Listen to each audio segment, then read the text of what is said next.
నా చిన్నప్పుడు ఊరికి పోతే మా నాన్నమ్మ జున్ను ఎప్పుడు చేస్తుందా అని ఎదురు చూస్తుంటే నేనైతే ఇప్పుడైతే ఇన్స్టెంట్గా జున్ను పౌడర్లు చాలా ఈజీగా దొరుకుతున్నాయి.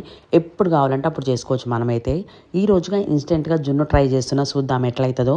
ఇట్లా పౌడర్ తీసుకొని ఫస్ట్ గిన్నెలు వేసేసి ఇక మనమైతే బెల్లం అన్న వేసుకోవచ్చు, చక్కెర అన్న వేసుకోవచ్చు. నేనైతే చక్కెర వేస్తున్నా.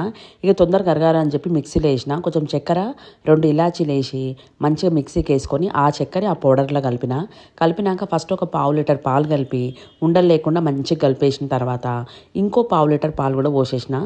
ఎందుకంటే ఒక ప్యాకెట్కి 1/2 లీటర్ పాలు పడతాయంట.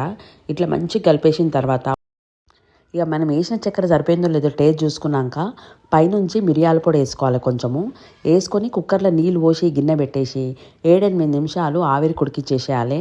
అంతే, మన ఇన్స్టెంట్ జున్ను అయితే రెడీ అయిపోయింది. ఇక టేస్ట్ విషయానికి వస్తే ఓకే, బాగానే ఉంది అనిపించింది. మనం బయట కొనుక్కొని తింటాం కదా జున్ను, సేమ్ అదే టేస్ట్ ఉంది. మనకు జున్ను ఎప్పుడు కావాలంటే అప్పుడు చేసుకోవచ్చు. మంచి ఆప్షనే కదా. చాలామందికి జున్ను అంటే చాలా ఇష్టం ఉంటుంది.